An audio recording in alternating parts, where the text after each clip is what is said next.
This piece was written on July 6, 2019, which was a Sunday and was the day that the U.S. women's soccer team won the World Cup. Sexual evolution. Megan just scored on a penalty kick, and I got all squishy inside, all warm, like for a daughter. When I was 10 or 11, my family went to a drive-in and saw a movie called The Night They Raided Minsky's. The movie was about burlesque. In the film's climax, get it, a woman takes off her blouse. It was the first time I had ever seen a picture of a woman's bare breasts.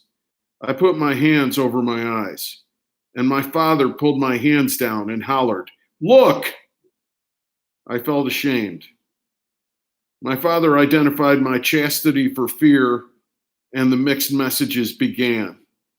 When I was in high school, my theology teacher, a Jesuit priest, told the class that when the movies show sex scenes, they never show the cleanup afterward. To this day, I have no idea what he meant. Another theology teacher, this time a Carmelite, expressed his disgust for Playboy magazine, spitting the words, "They refer to women as meat." I don't think Playboy actually did that, but his general point made an impression on me.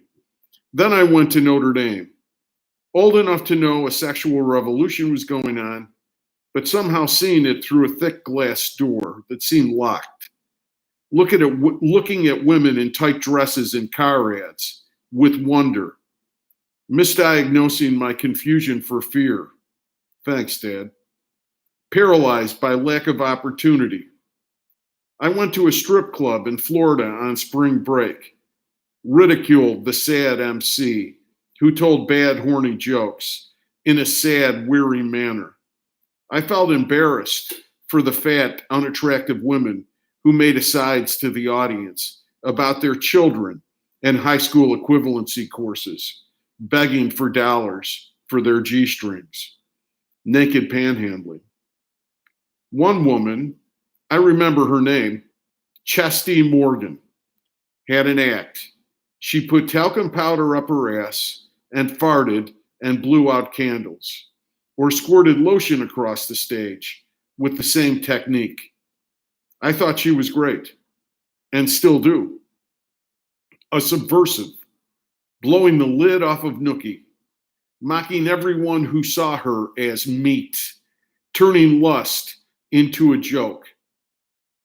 I lost my virginity relatively late. My Catholic upbringing assured that. Despite my father's weak and frequent arguments, he saw sex as an expression of a man's vitality. It wasn't just about families and children in the church, and it wasn't just about love. A man got laid when he could. That was Dad's message. Women were his mother, a saint, my mother, a person to be respected and revered, and objects to be used in a man's testing ground, like the soccer balls that brought him so much pleasure. My 20s were spent on that testing ground. I'm not going to go into detail. I ran in the fields of lust, but mostly I tried to please my father.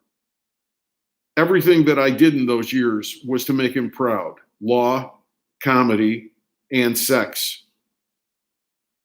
By the time I reached my 30s, I wanted love. No influence could obstruct this natural and spiritual impulse.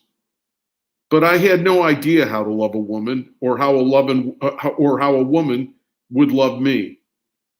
I was deeply hurt by a breakup that shouldn't have bothered me much at all. And I withdrew from the field. I was not asexual, but my sexual urges were sublimated.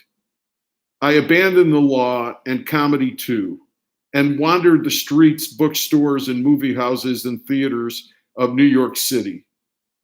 I saw Fellini's The Knights of Cabiria at a revival house, and I identified with the heroine who looked for love and found self-acceptance.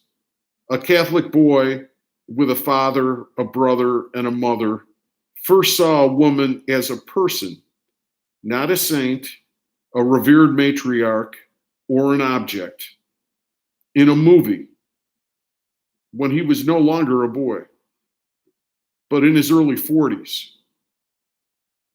I remained alienated in my 40s, but the cause was frustration related to my fulfillment in work, and that preoccupied me.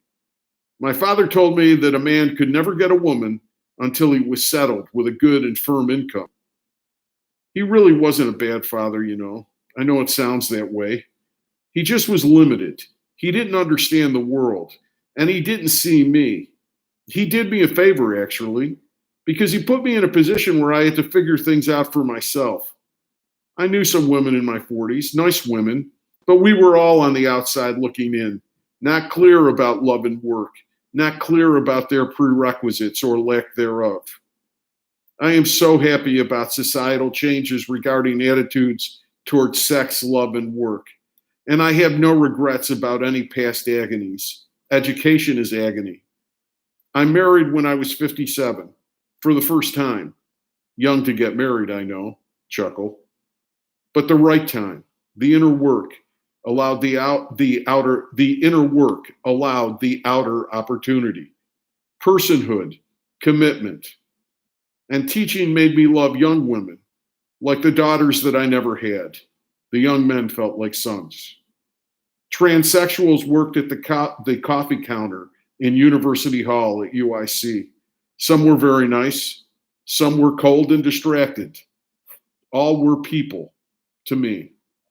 And every political screed against them, every phony controversy about transgender bathrooms pissed me off. Stop hassling my kids. And now I see my surrogate daughter, Megan Rapinoe, or Rapinoe, has just won the World Cup. She's gay, yes, bold, graceful, fierce, confident, not a saint, not to be revered, not anyone's object, a person that inspires familial feelings within me. When pundits describe a male politician and say he is an older white man, he is set in his ways and views. He can't change. I disagree. He might not change, but he can. I love change. I have loved my life of change and look forward to more changes. Young people, women, gay people, people of color, they are all pleading with older white men to change. Why? It's not because they need us. We're backwards, and they have much more wisdom. It's because they love us. These magnificent young women.